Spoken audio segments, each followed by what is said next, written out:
Vous savez qu'il y a un deuxième projet qui est attendu par les Saint-Louisiens, qui est celui du contournement effectivement du centre-ville de Saint-Denis de Saint-Louis, excusez-moi, de Saint-Louis, pour arriver précisément à dégorger le centre-ville de Saint-Louis. C'est un vrai problème.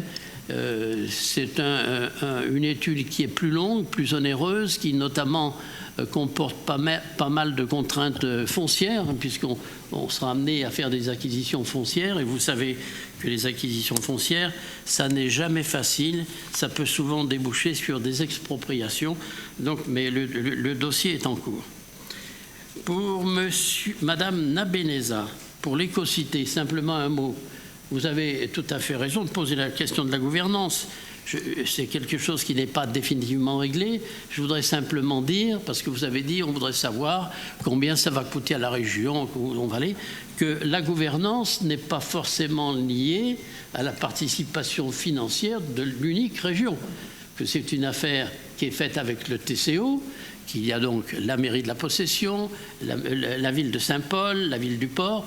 Donc aujourd'hui, ce sont des schémas qui sont en discussion, mais effectivement, la région, et le président a eu l'occasion de le présenter lors d'une conférence de presse avec le président de la TCO, M. Sinimalé, la région a vraiment l'intention de s'impliquer de façon très forte dans ce projet d'écocité qui est un des projets les majeurs des 15 ou 20 prochaines années en termes d'aménagement du territoire.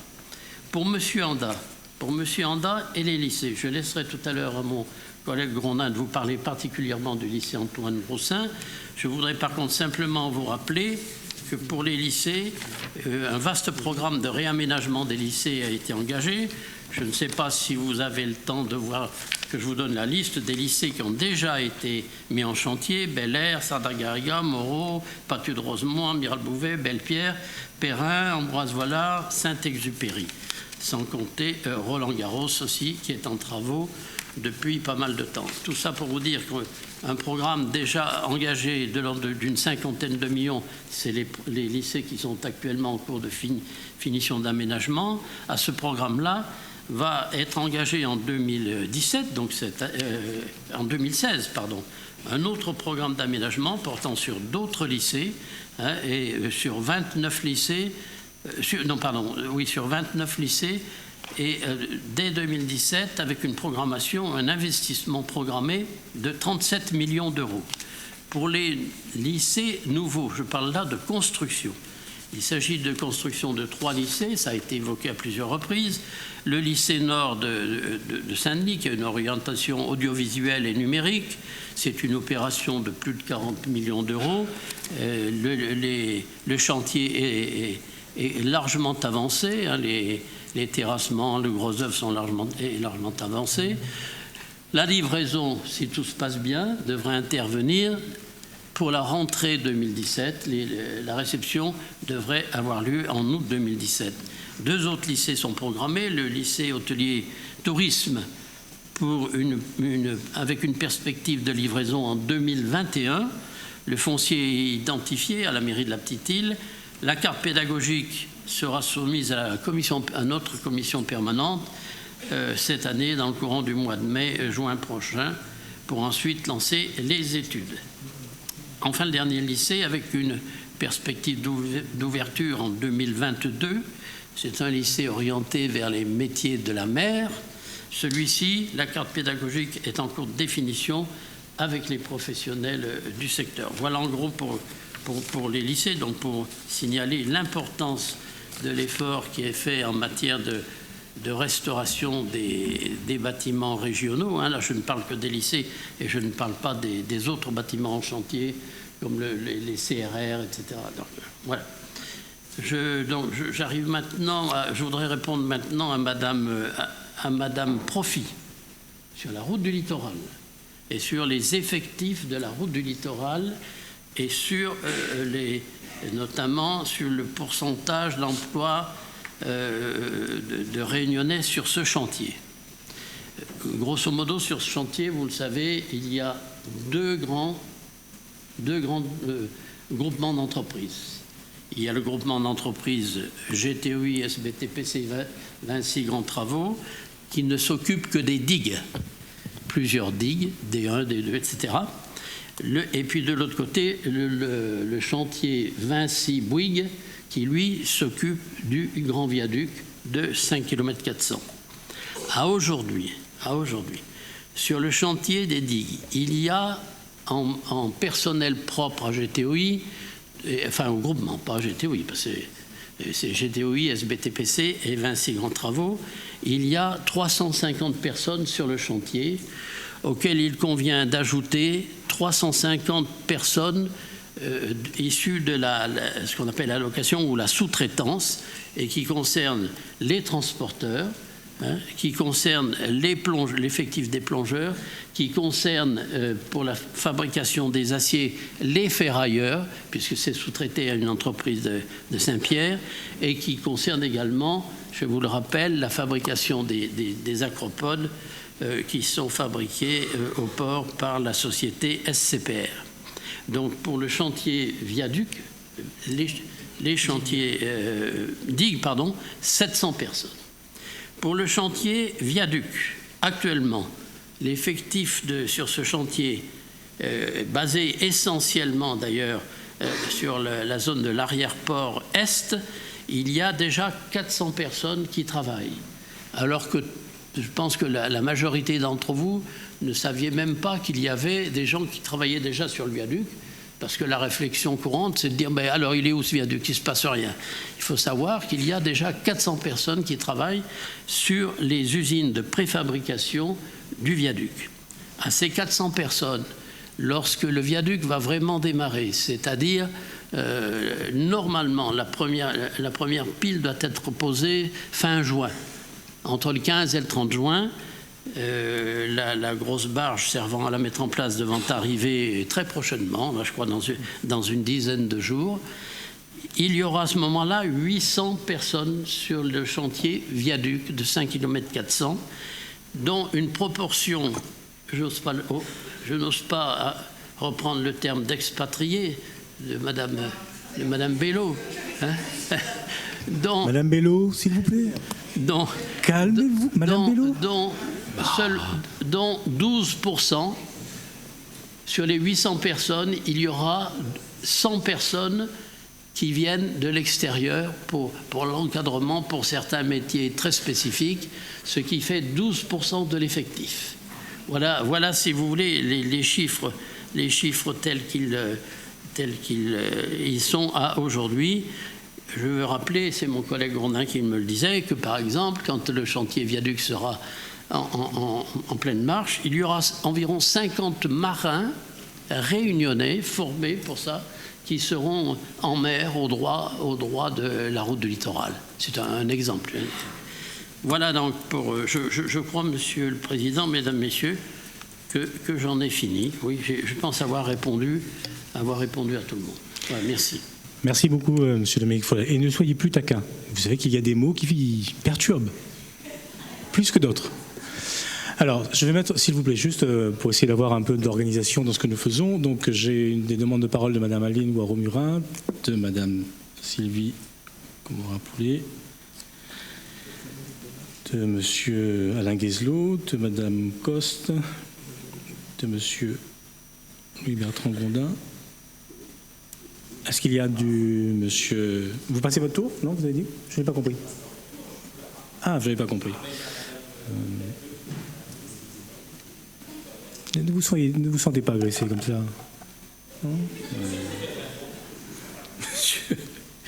Monsieur Robert, est-ce qu'il y a d'autres prises de parole? Madame Bello? Je vous propose que nous essayions de clôturer nos débats. Nous avons encore 3 rapports à examiner. Est-ce que nous en avons terminé? Très bien. Madame Aline Ouareau-Murin, je vous en prie. Merci, Monsieur le Président. Moi, je ne serai pas longue. Je vais d'abord m'adresser à Madame Profil. Je peux dire qu'aujourd'hui, j'ai apprécié votre sagesse.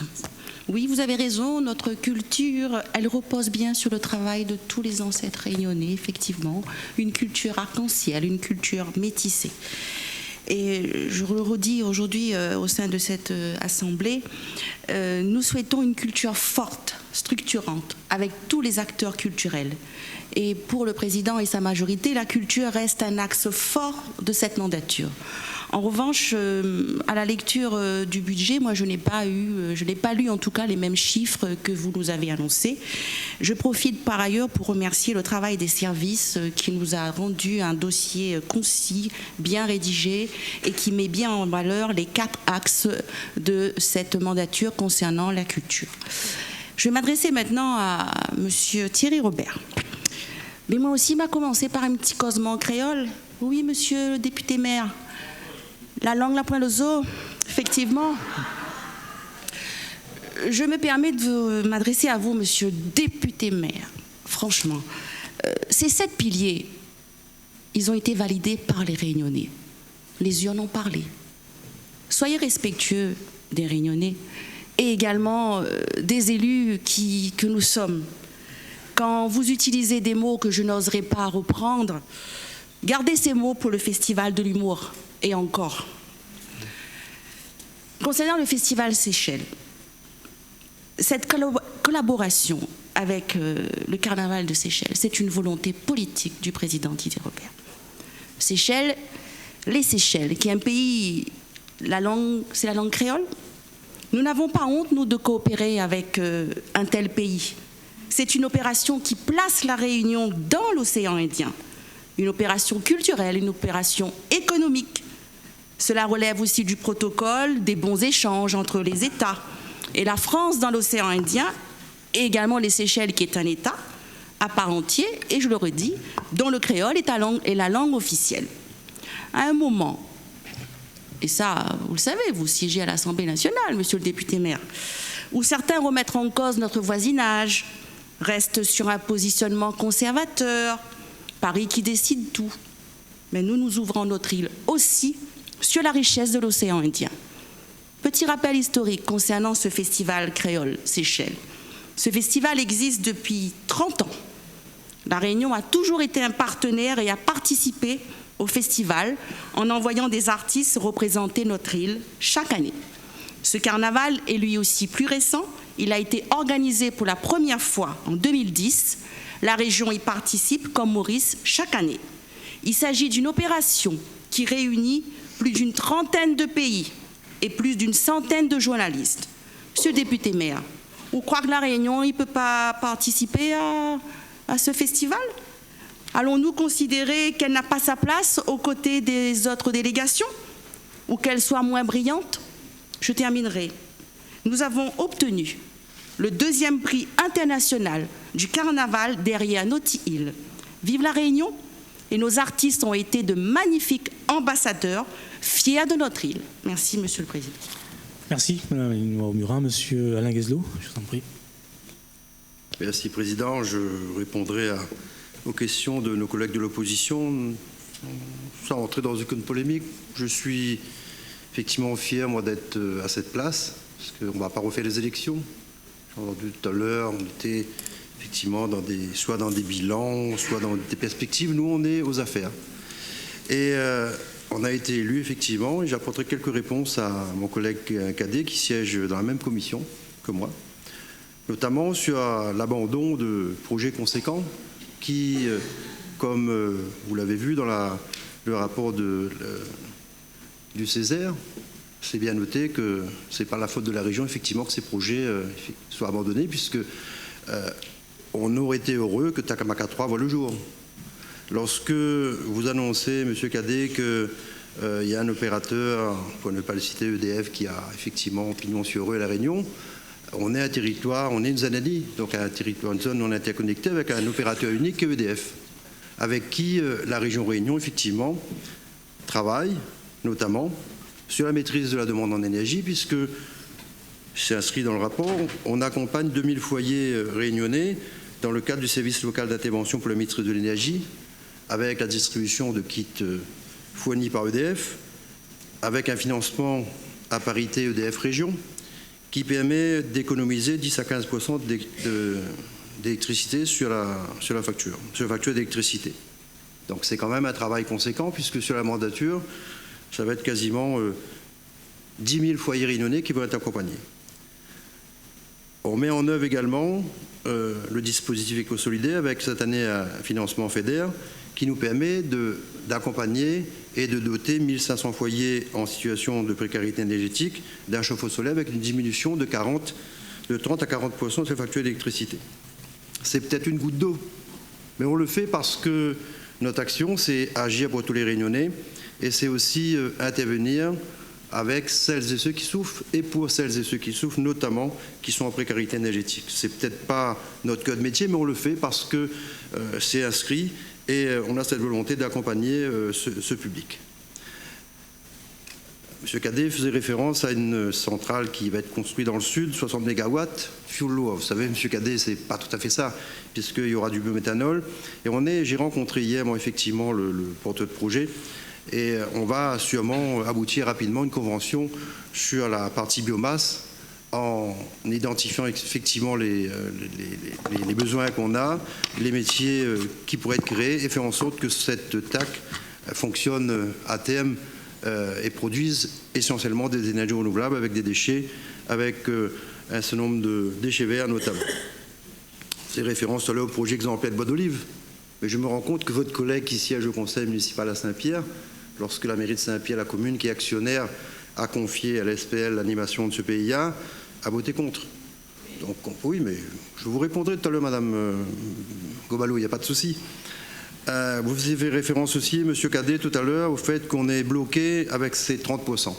Vous avez, la PPE a été présentée, enfin le projet de PPE a été présenté en Cadet la dernière fois. Elle va faire l'objet d'une présentation et d'une validation en septembre, il me semble. C'est bien inscrit dans la programmation et ça a été rappelé effectivement aux partenaires qui siègent et qui participent à la gouvernance énergie qu'on a inscrit dans la PPE qu'on passerait le seuil de pénétration dès 2018 à 35% et qu'on souhaite, et c'est inscrit noir sur blanc, qu'on souhaite que ce taux de pénétration atteigne 45% en 2023. Donc effectivement, c'est un verrou aujourd'hui qu'on a commencé à faire sauter puisque la PPE, c'est la première que la région initie et notre volonté, effectivement, c'est d'accompagner les solaristes, d'accompagner les professionnels, de faire en sorte que ce taux permette une pénétration beaucoup plus importante du photovoltaïque au réseau. Vous avez annoncé tout à l'heure qu'on aura toutes les difficultés du monde, effectivement, atteindre 50% d'énergie renouvelable en 2020. 2020, c'est effectivement dans 5 ans. Il faut continuer à accompagner des projets. Rappelez tout à l'heure la situation par rapport au SWAC. On a eu lieu de motion. Vous connaissez exactement la situation. La région aujourd'hui a financé à hauteur d'1 million, presque 1,6 million d'études. Et on souhaite que Clivabis nous donne les informations nécessaires, nous permettant effectivement d'être sur la même longueur d'onde, pour une fois, de Madame Royal. C'est un projet essentiel pour la Réunion et il faut que ce projet se fasse. Chacun prendra à un moment donné ses responsabilités, mais en tout cas, on n'a pas mis presque 2 millions d'euros dans les études pour que, d'un coup de baguette magique, on nous annonce que, pour des raisons aujourd'hui peut-être inavouées, que ce projet ne se fera pas. Alors que le Premier ministre lui-même est venu à La Réunion et a mis en avant ce projet. Concernant notamment la SPL Énergie Réunion, j'apporterai quelques précisions à Mme Gobalou. La SPL Énergie Réunion a été créée sur une volonté effectivement de la majorité régionale en juillet 2013 et qui a effectivement remplacé l'ARER, l'Agence régionale d'énergie, le 4 juillet 2013.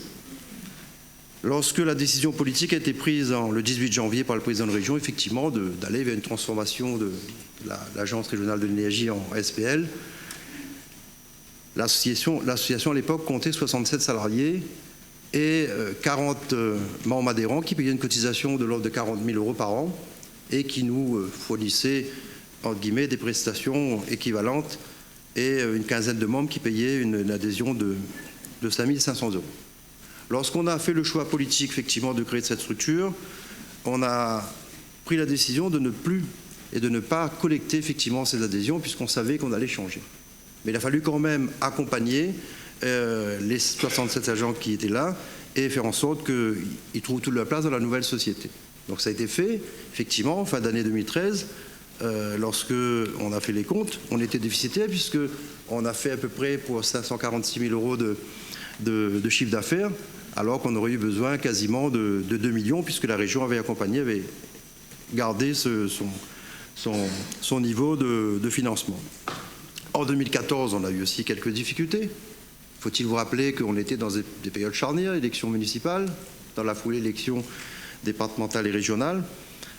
Et en 2015, donc une situation qui effectivement a commencé à changer puisque les actionnaires que compte la SPL a commencé effectivement à confier des mandats à la SPL et une activité qui aujourd'hui est en marche.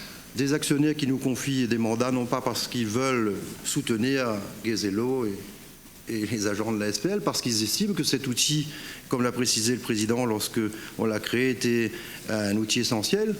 Et c'est pour moi qu'il est dit, parce que je le rappelle, le président était présent au port lorsque le Premier ministre est venu pour l'inauguration de la centrale Barzo. Il a reconnu effectivement l'intérêt de cette société et l'intérêt pour les partenaires de la compagnie.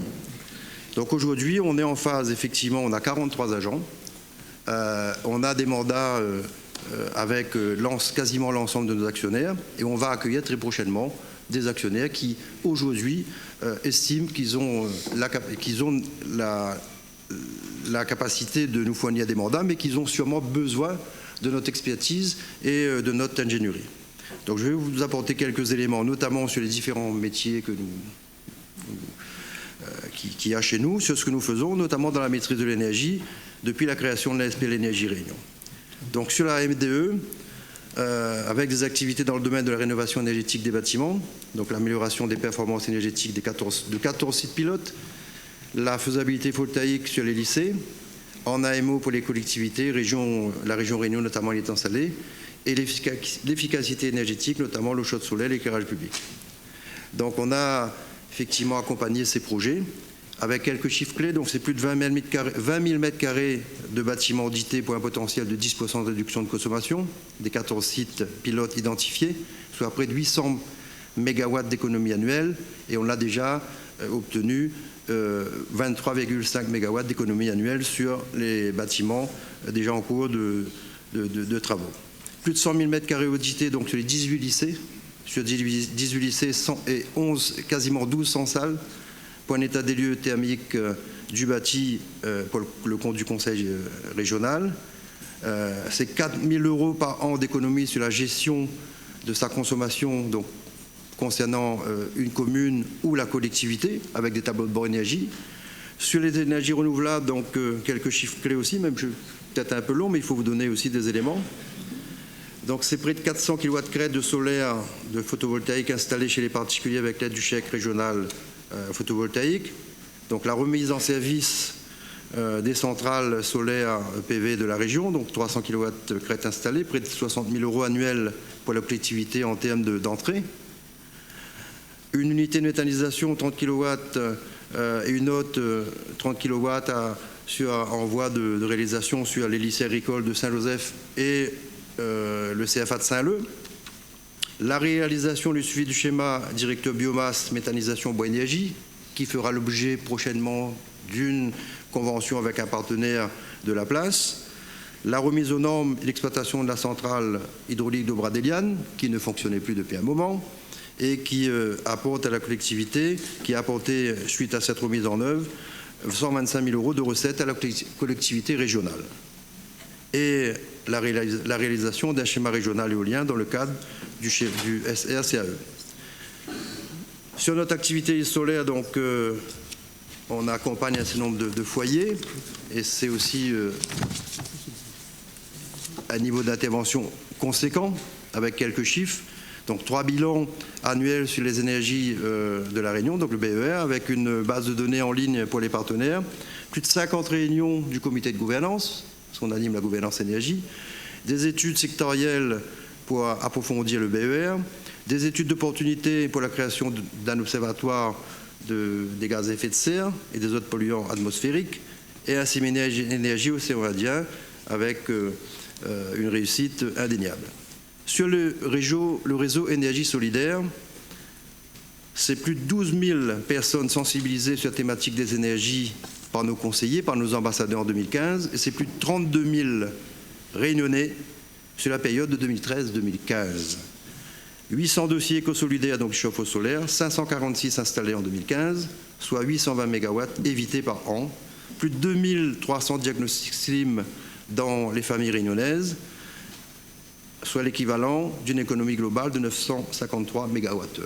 Donc on a une équipe qui travaille, on peut peut-être mieux faire, mais on est au service des Réunionnais et permettez-moi, s'il vous plaît, chers collègues de l'opposition, vous aurez l'occasion de nous juger en fin de mandature. On est en action, moi je ne suis pas là pour la polémiquer, pour les crier, on est là pour travailler, on nous a confié effectivement des responsabilités, la société que je préside et que je dirige, effectivement, elle a connu des difficultés. On est en train aujourd'hui effectivement d'avoir un retour à l'équilibre et on va accueillir prochainement d'autres actionnaires. On le fait parce qu'on estime qu'il faut lutter contre les monopoles. Vous l'avez rappelé tout à l'heure, plus qu'on sera fort, plus qu'on sera unis. Si demain on a à la SPL, aujourd'hui on a 5 communes. On m'a reproché à l'époque, lorsqu'on a fait le choix d'être en société publique, qu'à l'époque l'AREA avait quasiment les 24 communes de l'île. Et aujourd'hui, la SPL compte 5. On aura peut-être prochainement 15 communes. Ça veut dire quoi? Ça veut dire qu'on est dans une logique aujourd'hui de travailler ensemble, de collaboration et de faire en sorte que les dossiers, l'énergie soit l'affaire de tous. Lorsqu'on intervient, monsieur le député maire de Saint-Leu, chez vous, lorsqu'on accompagne quasiment 192 familles, lorsque 90 familles de Saint-Leu bénéficient d'un chauffe-eau solaire, on le fait pour les familles de Saint-Leu, on le fait pour les Réunionnais. Lorsqu'on accompagne dans le cadre du STIM, en collaboration avec votre CCAS, quasiment 76 familles, on le fait parce que ces familles-là ont besoin d'être accompagnées. Donc voilà ce que je voulais apporter moi au débat, sans comme je dis tout à l'heure, entrer dans des polémiques inutiles. Une vraie volonté effectivement de faire avancer les dossiers. Il y a de quoi faire aujourd'hui, notamment sur l'énergie. On ne peut pas faire l'économie de projets qui entre guillemets, sont annoncés, abandonnés. Il faut absolument que les uns et les autres, on ait la capacité ensemble de faire gagner la Réunion et de faire en sorte que lorsqu'un mégawatt d'énergie renouvelable c'est la Réunion qui gagne. Donc voilà ce que je voulais vous dire. En tout cas, Madame Gobalou, j'espère que la prochaine fois qu'un dossier passera au conseil municipal, avec les éléments que vous apportez, soit vous vous abstenez, ou vous peut-être apporter votre contribution et faire en sorte que l'outil que je dirige et que je préside avec ses 43 agents et le soutien de l'ensemble des Réunionnais. Merci. Très bien, merci beaucoup, chère collègue Madame Valérie Bénard, je vous en prie. Merci Monsieur le Président. Je vais répondre moi sur les Casalires. Effectivement, je suis Madame Casalire dans cette collectivité depuis un certain temps. Je vais répondre globalement parce que moi je ne souhaite pas et nous ne souhaitons pas dans cette majorité faire du sujet de l'illettrisme un sujet de politique politicienne. Il y en a d'autres comme ça, les violences faites aux femmes, mais l'illettrisme n'est pas un sujet de politique politicienne. Être en situation d'illettrisme aujourd'hui, c'est souffrir avant tout. Être en situation d'illettrisme aujourd'hui, c'est être isolé, être seul. Être en situation d'illettrisme, c'est avant tout avoir honte de ce que l'on est, avoir honte de ne pas pouvoir se débrouiller tout seul. Être en situation d'illettrisme aujourd'hui, c'est ne pas avoir accès à sa propre vie et ne pas pouvoir prendre en charge ses propres démarches personnelles. Alors oui, nous avons créé les Casalires en 2011, nous les avons créés avec l'éducation populaire, parce que pour nous, l'éducation populaire était vraiment l'outil qui était le plus à même et le plus compétent pour prendre en charge ces publics qui sont en souffrance tous les jours. Les Casalires répondent à un cahier des charges précis. On ne s'improvise pas Casalires et elles sont suivies par les services de manière régulière. Alors aujourd'hui, on a 20 associations qui portent plus de 40 Casalires sur le territoire et elles font tous les jours un travail formidable. Nous avons aujourd'hui plus de 45 animateurs qui doivent faire preuve tous les matins d'adaptation, d'innovation pour garder accrochés tous ces publics en souffrance que nous accueillons et qui sont souvent fâchés avec les apprentissages au sens large du terme. Certaines Casalires ont fermé, alors pour exemple, il y en a une l'année dernière qui a fermé puisque ces locaux ont brûlé, une l'année dernière. Alors, intervenir sur le public en situation d'illettrisme, intervenir sur les Casalires, c'est toujours facile. S'attaquer aux Casalires montre surtout que c'est une méconnaissance des Réunionnais et des Réunionnaises qui sont accueillis sur ces dispositifs. S'attaquer aux Casalires, c'est montrer aussi que lorsque l'on veut accompagner les publics les plus fragiles ici, eh ben, la critique est aisée et que les choses sont faciles à faire. S'appuyer sur un article de presse pour prendre en compte ce que font les Casalires, un article de presse partisan, qui a oublié de citer l'entretien qu'il a pu avoir avec une Casalire qui a fait des choses formidables autour du diabète, puisqu'on était sur le sujet, effectivement, qui sont des sujets d'actualité, qui a créé une journée qui s'appelle des sucres et des lettres, qui travaille avec des publics en difficulté sur un sujet aussi grave que celui du diabète. Alors moi, je pense que toutes ces interventions ne sont pas responsables. Je souhaite que vous alliez voir les Casalires, que vous alliez rencontrer sur chacun de vos territoires ou sur le territoire de la Réunion, les publics, les Casalires qui sont aujourd'hui existantes. Et à ce moment-là, vous comprendrez que ces publics ne pourront jamais vous répondre et ne pourront jamais répondre aux attaques qui leur sont portées aujourd'hui. Les Casalires sont le chaînon manquant aujourd'hui de « je suis chez moi et je dois faire une formation ». C'est bien la première marche qui va permettre à tous ces publics, avant tout de se réconcilier avec les apprentissages, avant tout de reprendre le chemin des apprentissages et reprendre le chemin de leur vie, reprendre leur vie en main. Et les Casalires ont aujourd'hui un livret de compétences qui sera généralisé. Il y en a plus de 5 sur l'île qui ont ce livret. Ce livret de compétences permet à des gens qui n'ont jusqu'à maintenant été que dans une spirale d'échecs de reconnaître leurs compétences, de reconnaître là où ils en sont et savoir là où ils doivent aller. Aujourd'hui, des organismes comme Pôle emploi s'appuient sur des Casalires pour des publics pour lesquels aucun autre dispositif n'est adapté. Donc voilà, il est regrettable qu'aujourd'hui on s'attaque à des publics en souffrance, des publics fragiles qui ne pourront pas répondre. Merci. Merci Madame Bénard. Madame Faouzia Vitry, s'il vous plaît. Merci Monsieur le Président. Ça a été dit, Aline l'a dit, 120 journalistes, 30 pays présents aux Seychelles. Mais ce qui me sidère, moi, c'est la vision restreinte qu'ont certaines personnes vis-à-vis des relations qu'on doit avoir au sein de l'océan Indien. Ce qui me sidère, moi, c'est le manque de respect par rapport aux îles voisines. Le carnaval des Seychelles s'inscrit dans le cadre de l'Alliance des îles Vanille, des actions mises en place par île pour valoriser les îles et promouvoir les îles. Les Seychelles ont choisi le carnaval. Madagascar a un festival, les Comores ont un festival gastronomique, la Réunion, nous avons le festival Métis. Comment réagirez-vous si un élu, une personne, un Seychellois, venait ici nous voir et critiquer le festival Métis ou encore la fête CAF ou encore le festival de Saint-Leu, le festival Tempo, que vous avez mis en place après avoir perdu le festival Sakifo, qui est parti sous Saint-Pierre. Comment réagirez-vous? Je pense que c'est un manque de respect vis-à-vis des îles voisines. Je pense que c'est un manque de respect par rapport à l'héritage indien océanique que nous devons conserver. Les jeunes qui sont partis aux Seychelles, représenter la Réunion, en sont fiers. Et peu importe ce que vous pouvez dire, vous ne pouvez pas leur enlever cette fierté. Je vais vous dire une chose, parce que Madame Belleux et vous passez votre temps à sortir des phrases à tout va, mais quand on vous répond, vous vous victimisez et vous estimez qu'on vous attaque. Moi, du haut de mes 35 ans, élue depuis 3 mois, je préfère aller dans l'océan Indien, promouvoir mon île, être une ambassadrice de mon île. Je préfère prendre mon bâton de pèlerin, aller dans l'océan Indien, accompagner les entreprises, accompagner les jeunes pour une coopération gagnante-gagnante, que d'aller m'asseoir à l'Assemblée nationale avec une cravate ou avec un chignon bien droit à ne rien faire. Très bien, merci beaucoup. Madame Sylvie Komora-Poulet, s'il vous plaît. Madame Bello, s'il vous plaît. Oui, je vais vous apporter quelques éléments concernant le parc national.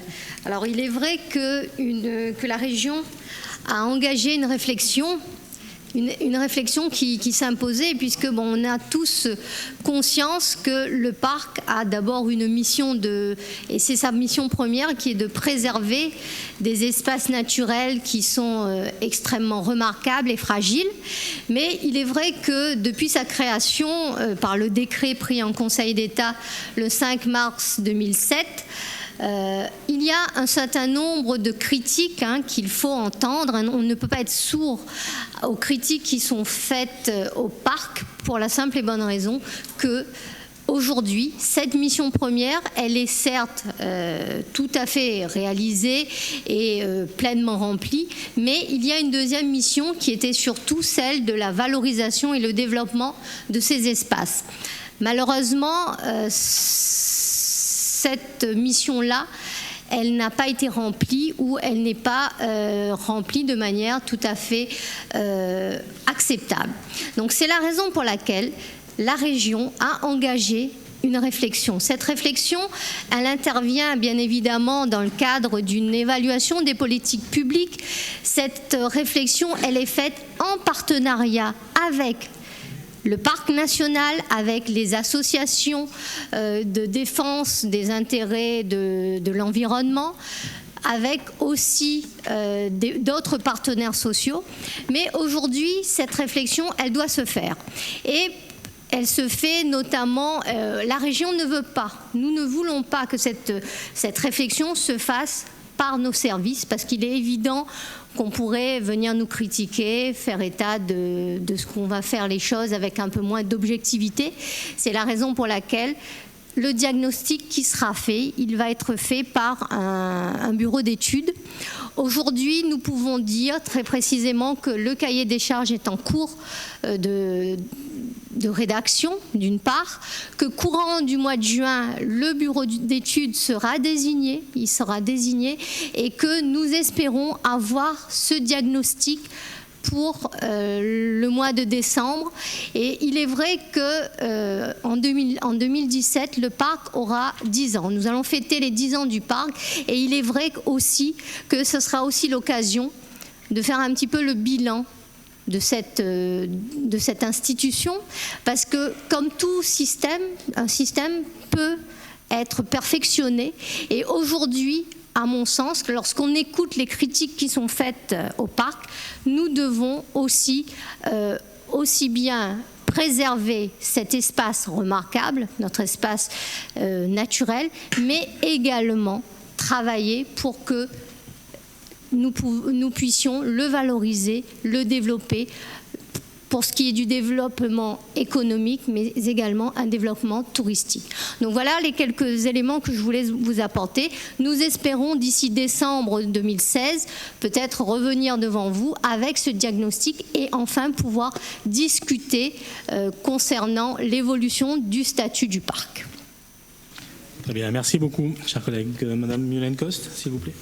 Merci Président. Donc je voudrais répondre sur quelques points. D'abord la continuité territoriale, parce que je sais que les Réunionnais sont très en attente et ont plébiscité ce dispositif dans le sens Réunion Métropole et qu'ils l'attendent réellement dans le sens Métropole Réunion. J'en veux pour preuve le nombre d'appels que nous recevons dans les services quotidiennement pour nous demander quand et comment nous allons mettre en œuvre ce dispositif. Donc dans le budget, vous avez vu que comme les années précédentes, nous avons inscrit, les services ont inscrit exactement la somme dépensée au titre de l'année 2015. Et parallèlement, évidemment, à cela, nous menons une étude avec le cabinet Ipsos pour évaluer comment est perçue la continuité dans le sens métropole-Réunion par les Réunionnais ici sur l'île, mais aussi par la diaspora installée en métropole. Donc je voudrais simplement rassurer les Réunionnais. Il y aura bien, comme le président, comme c'était inscrit dans notre programme, comme le président l'a redit ces jours derniers, la continuité territoriale mise en place dans le sens métropole-Réunion à compter de ce mois de septembre. C'était la première chose. La deuxième chose, je voudrais faire un petit ajout sur les lycées, sur les cantines dans les lycées. Effectivement, il y a plusieurs volets. Le premier volet, c'est le fait qu'on puisse travailler avec nos agriculteurs. C'est extrêmement important et on est tous bien conscients. Mais dire aussi que dans ce travail sur les cantines dans nos lycées, il y a un volet santé publique qui est essentiel, puisque vous le savez, hier s'est tenue une conférence de consensus sur le diabète. Le diabète est un fléau sur notre île et nous considérons qu'effectivement il y a réellement une opportunité d'éducation à la nutrition dans les cantines de nos lycées. Dans les cantines de nos lycées, il faut savoir que simplement 30% des jeunes sont inscrits. 30% des jeunes lycéens mangent à la cantine contre 60% en métropole. Pour plusieurs facteurs, pour plusieurs raisons, pour des raisons certainement sociales qui font qu'on a l'habitude d'avoir des camions-bars à la sortie des lycées, que voilà. Donc il n'y a pas, alors que dans le primaire, quasiment 99% des enfants mangent à la cantine dans le primaire. Il y a une vraie érosion au fil du temps et au lycée, je vous dis, on en est à 30% des jeunes qui mangent dans les cantines. Donc il y a un vrai travail à faire à ce niveau-là avec l'ensemble des associations. Alors c'est juste pour apporter un complément à ce que vous disiez, chiffré, et en disant qu'on a un gros travail devant nous en la matière. Voilà, mais c'est juste un complément. En ce qui concerne la pêche, le fonds d'aide aux petits pêcheurs, alors ce fonds d'aide aux petits pêcheurs est extrêmement important parce que réellement les petits pêcheurs souffrent énormément depuis maintenant 2 ans de l'absence de mise en place du FEAMP par l'État français. Vous le savez, il y a un retard considérable tant dans les mesures nationales que régionales que dans le plan de compensation des surcoûts et du coup toute la filière pêche est extrêmement aux abois parce que réellement ils sont en difficulté. Néanmoins, pour mettre en place le fonds d'aide aux petits pêcheurs, il est nécessaire d'avoir une visibilité sur ce que seront les cadres d'intervention du FEAMP et ces cadres d'intervention seront vraiment donné par l'État le 16 juin de cette année lors d'une conférence qui se tient, je crois, au Sable d'Olonne. Et à partir de ce moment-là, évidemment, nous pourrons, une fois que nous aurons les cadres d'intervention nationaux et régionaux, mettre en place le fonds d'aide aux petits pêcheurs sur lequel, bien évidemment, nous sommes déjà en train de travailler. Et ensuite, pour finir, je voudrais juste pas revenir sur la coopération parce que je trouve que c'est vraiment un sujet extrêmement important. Vous le savez, l'État, le Quai d'Orsay en particulier, est très sensible à ce qu'il appelle la coopération démultipliée, qui est en fait la possibilité pour les régions de faire de la coopération. L'ARF et l'Association des régions de France, donc, est le partenaire privilégié du Quai d'Orsay en la matière et plus particulièrement de la DAECT, qui est le service qui s'occupe de cette coopération décentralisée, qui s'occupe de stratégie internationale, tant sur le plan économique que sur le plan de la mobilité, qui s'occupe aussi de la francophonie. Ces 2 services, au niveau de l'État et au niveau des régions de France, travaillent effectivement main dans la main pour permettre aux régions d'aller à l'international. Et là, je voudrais faire une sorte de satisfecit de la Réunion, des Réunionnais que nous sommes, parce que réellement, quand on voit les autres régions de France, c'est vrai que, bon, elles ont des problèmes de restructuration actuellement avec la loi NOTRe, etc. Mais très sincèrement, il faut qu'on soit bien conscient que nous sommes en avance à la matière. Cette volonté que nous avons tous de nous ouvrir à l'international, tant sur notre zone géographique, qui est la zone océan Indien, proche et plus lointaine, que encore plus loin dans l'ensemble des pays, sur les thèmes de la mobilité des personnes, de la coopération économique, réellement, nous sommes en avance par rapport à l'immense majorité des régions de France. L'Île-de-France, la région parisienne, est dans cette même dynamique. Mais soyez certains qu'il y a encore beaucoup de régions qui se demandent, de régions françaises, métropolitaines, qui se demandent s'il y a un intérêt à aller à l'international et qui voient réellement l'international comme de de l'aide humanitaire et uniquement de l'aide humanitaire. Ça fait partie des relations que nous devons avoir, mais au-delà de ça, il doit y avoir effectivement des partenariats gagnant-gagnant. Et réellement, la Réunion est à la pointe du progrès. Et cela, nous le devons aussi à tout ce travail qui a été effectué pendant les 5 ans qui viennent de passer, sous notre première mandature, sous la première mandature de Didier Robert, dans le cadre effectivement des programmes Interreg de coopération, avec une vraie volonté de mise en synergie du FED et du FEDER, avec une vraie volonté d'utiliser au mieux les outils financiers de la coopération que nous propose l'Union européenne. Et ça a été la conséquence de cela, c'est que réellement, en la matière, nous sommes en avance par rapport à énormément de régions de France, et ça se voit parfaitement bien dans la commission stratégie internationale de l'ARF. Donc soyez rassurés, on est parfaitement conscient de cette nécessité d'aller à l'international d'une part, de le faire effectivement avec l'État français, parce que la diplomatie reste du pouvoir régalien de l'État, mais de le faire aussi avec une vraie volonté, une vraie stratégie, tant au niveau de l'utilisation des fonds européens que des accords de coopération que nous pouvons avoir avec des régions à l'international ou avec des États à l'international. Voilà ce que je voulais vous dire. Merci à Yolande Cos. Monsieur Louis-Bertrand Grondin, s'il vous plaît. Oui, Monsieur le Président, donc, je voudrais juste répondre à Monsieur Anda qui nous avait interpellé sur un lycée en particulier, celui d'Antoine Roussin. Donc, pour lui préciser qu'en effet un travail important est fait avec cet établissement depuis maintenant quelques mois, puisque dans le cadre des CA auxquels nous participons, avec le monde économique et les parents et les élèves, un comité de pilotage existe avec les services aujourd'hui de la DIRED et de la DBA et de l'équipe pédagogique pour travailler sur 3 temporalités. Les travaux d'urgence qui ont été menés, puisque aujourd'hui c'est plus de 627 000 € qui ont été engagés pour améliorer les conditions d'accueil, de sécurité et d'hygiène de cet établissement. Dans un deuxième temps, des arbitrages sont en cours, parce qu'il y a des demandes supplémentaires et complémentaires qui arrivent quasiment tout le temps.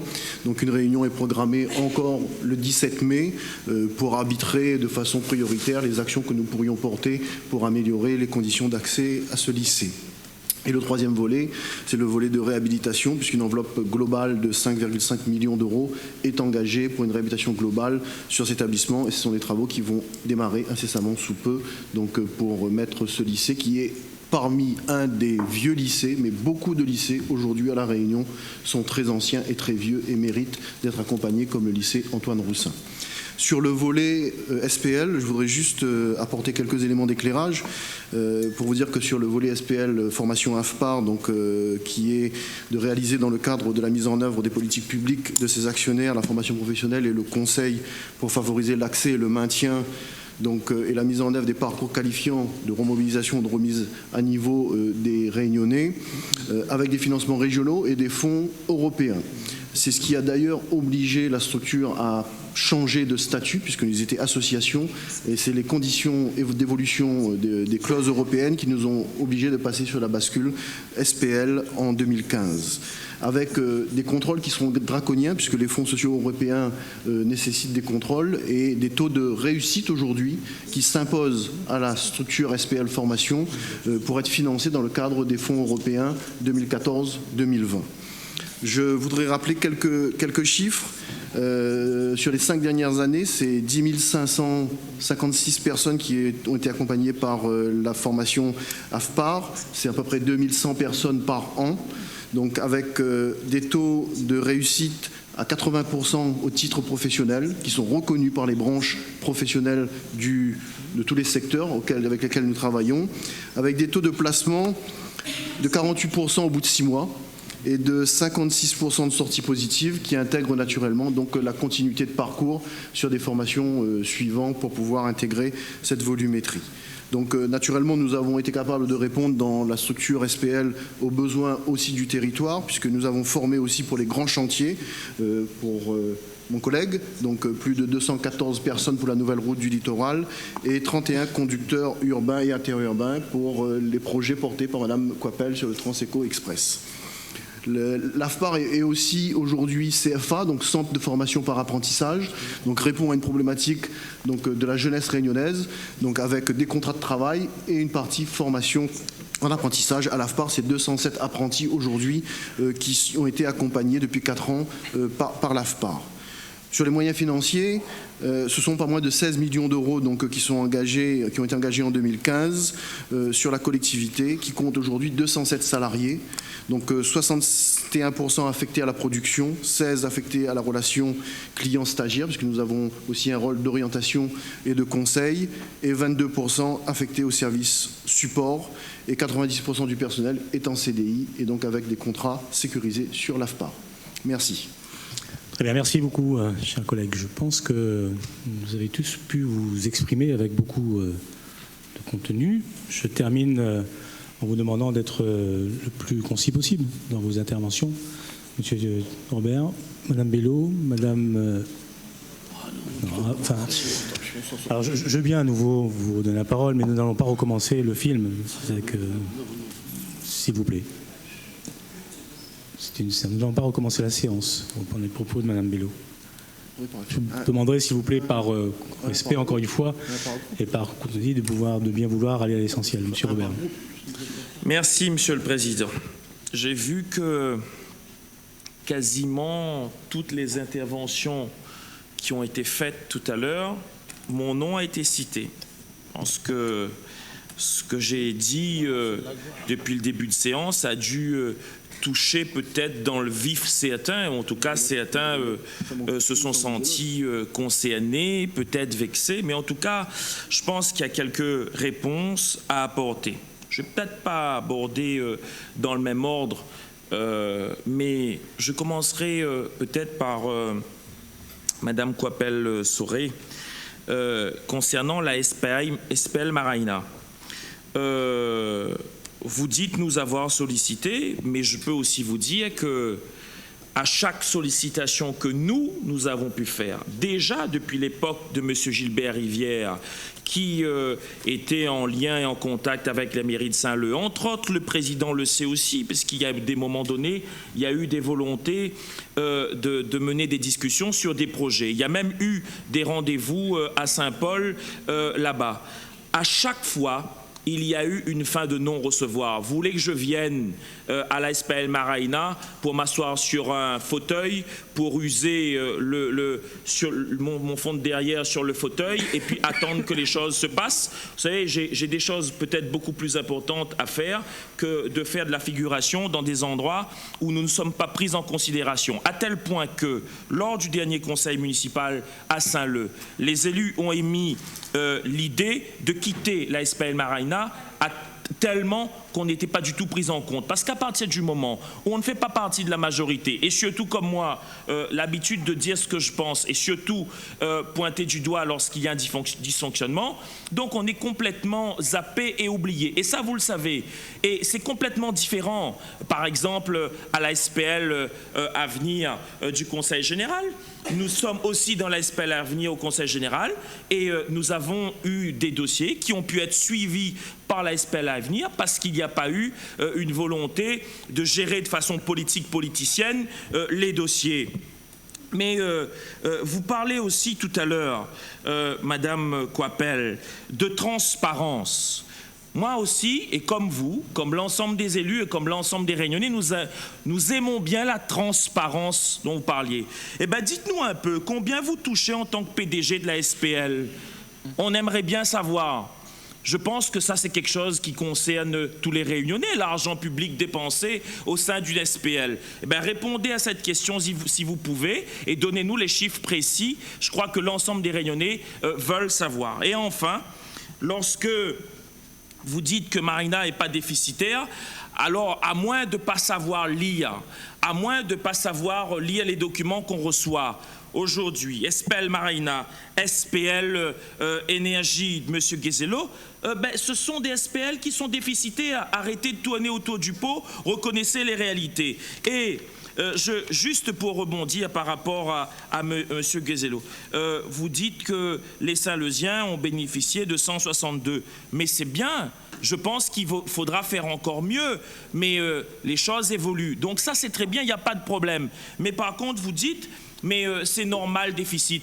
Quand vous êtes dans une entreprise privée, lorsqu'une entreprise est déficitaire, vous savez qu'est-ce qui se passe? c'est la clé sous la porte. Sous prétexte que là, on est dans le cadre d'une SPL et que ça concerne l'argent public, pensez que c'est normal malgré tout que ça soit déficitaire? Parce que si c'était de l'argent privé, ça fait longtemps que l'entreprise n'aurait pu exister. Donc, ce n'est pas une raison pour se gargariser en disant oui, mais c'est occasionnel, etc. N'importe quelle société ne doit pas être déficitaire. Parce que lorsque c'est déficitaire, ça veut dire qu'il y a un problème. Soit un problème de gestion, soit un problème de fonctionnement parce qu'il n'y a pas de marché, mais il y a un problème. Donc, ça, c'était important d'aborder ces sujets-là. Et donc, j'attends que Mme Coppel puisse nous dire combien elle touche dans le cadre de la SPL Maraina. Ensuite, concernant le logement à La Réunion, Madame Nadia Ramsamy, je pense que vous avez eu comme moi, vous avez lu comme moi, alors DGS vous a donné, j'ai vu tout à l'heure quelques éléments de réponse, mais ben oui, j'ai un œil de lynx, je regarde partout et je vois ce qui se passe. Vous parlez de 5 millions, mais vous n'avez pas dit que le crédit de paiement pour l'année 2016, crédit de paiement, c'est 1 million d'euros, à la page 66 de ce document. Et vous parlez de 5 millions, c'est peut-être une prévision, mais ça veut dire donc qu'aujourd'hui, on vote un budget qui ne relate pas la réalité de ce qui va se passer pendant l'année. Donc vous allez rajouter des dépenses dans l'année, et même si c'est 5 millions, je vais plus loin. Non mais vous avez abordé ce sujet, vous n'auriez pas dû à mon avis. Vous dites 5 millions, mais 5 millions, allons multiplier 5 millions par 6 ans, combien il fait? 5 fois 6, 30. Mais vous savez combien il a été promis? Vous savez combien il a été promis? Entre 500 millions et 1 milliard. Donc, mais non, mais justement, madame, non, mais là vous êtes en train de jouer, mais je ne vous ai pas interrompu, là vous voulez m'interrompre, vous êtes en train de jouer à un jeu pour tromper encore une fois les Réunionnais, même si c'est 5 millions cette année, même, c'est crédit de paiement 1 million, mais imaginons que c'est 5 millions, mais même si c'est 5 millions, et si on fait une projection sur 6 années, ça fait 5 fois 6, 30. Imaginons que vous allez rajouter encore, mais on sera bien loin du compte que des 500 millions à 1 milliard d'euros promis dans ce document. Et moi, je voudrais vous dire, parce que je sais que par ailleurs, alors ça ne concerne pas cette collectivité, vous êtes président du pacte. Je pense que dans le domaine de l'habitat, moi, si je peux vous donner un conseil, c'est très rapidement être alerté sur ce qui se passe là-bas, parce que je ne sais pas si c'est des manquements, vous êtes peut-être très bon médecin, mais je ne sais pas si dans l'habitat et le domaine du logement, c'est aussi le cas. Parce qu'en médecin, on m'a dit que vous étiez un très bon médecin, et dommage que vous êtes loin de Saint-Leu, j'aurais pu vous consulter. Mais par contre, dans le logement et l'habitat, peut-être que là, il y a des choses à revoir. Après, je peux comprendre, madame, que vous vouliez défendre votre président, qui vous a repêché au dernier moment, parce qu'à un moment donné, vous n'étiez pas très content, vous alliez être exclu de l'équipe. Mais cirer les pompes, c'est une chose. Dire la vérité aux Réunionnais, c'est tout à fait autre chose. Et ensuite, concernant... alors, qui c'est qui avait pris la parole? J'ai noté tout ça. Madame Aline Murin. Ah, il y a un bas de carré vraiment, il faut qu'on défende Seychelles comme ça. Hein. Mais quand vous dites, madame, soyez respectueux des Réunionnais. Vous savez, le plus grand respect qu'on peut avoir et qu'on doit avoir à l'égard des Réunionnais, c'est le respect de la parole donnée. C'est respecter les promesses. Et aujourd'hui, on s'aperçoit que dans le cadre de ce budget, ce n'est pas le cas. Après, si vous assumez les dépenses que vous faites pour aller bas de carré voyager aux Seychelles, mais c'est votre problème. C'est vrai que c'est vous qui avez la clé de la majorité. Mais on ne peut pas, vous ne pouvez pas nous empêcher, malgré tout, même si on est dans l'opposition, de dire ce que l'on pense. Vous avez le droit de le faire, effectivement. Vous avez une majorité. Vous n'avez pas besoin de nous pour faire passer votre budget et faire les dépenses somptueuses que vous faites en permanence dans les voyages bas de carré et autres. Et puis là-haut, comment il appelle encore au Moka, etc. Mais on a aussi le droit de dire aux Réunionnais qu'on est en train de dépenser votre argent. Et quand on parle d'évaluation, est-ce que vous avez évalué l'impact pour la Réunion, le bénéfice pour la Réunion de ces dépenses que vous faites là-bas aux Seychelles? Bien sûr, si on emmène de monde bas de carré, de monde c'est content, ou on emmène 2-3 jeunes marmailles, 2-3 groupes aux Seychelles, ben bien sûr, vous êtes contents. Si vous n'avez jamais voyagé, si pour une fois, ça va en dehors de votre pays, bien sûr qu'ils sont contents. Et ils auraient tort de ne pas en profiter quand on leur paye des billets pour y aller, bien sûr. Mais seulement, ce n'est pas contre ces gens-là que moi je m'érige, c'est contre les dépenses qui sont des dépenses irréfléchies, alors même qu'à La Réunion, nous avons des difficultés et nous n'arrivons pas à les régler. Et preuve encore en est, vous préférez dépenser l'argent aux Seychelles, ben, il vaut mieux augmente pas ou augmente moins là les taxes sur les immatriculations, comme ça, ils s'attaquent moins le Réunionnais. Vous pensez vraiment que les Réunionnais sont fiers d'entendre ce que vous dites? Alors forcément, ceux qui sont parti pris et ceux qui vous défendent bec et ongle, oui, mais bien sûr, ils vont dire qu'il est en train de raconter n'importe quoi, ça, il n'y a pas de GIA à sa défaite, etc. Mais au-delà de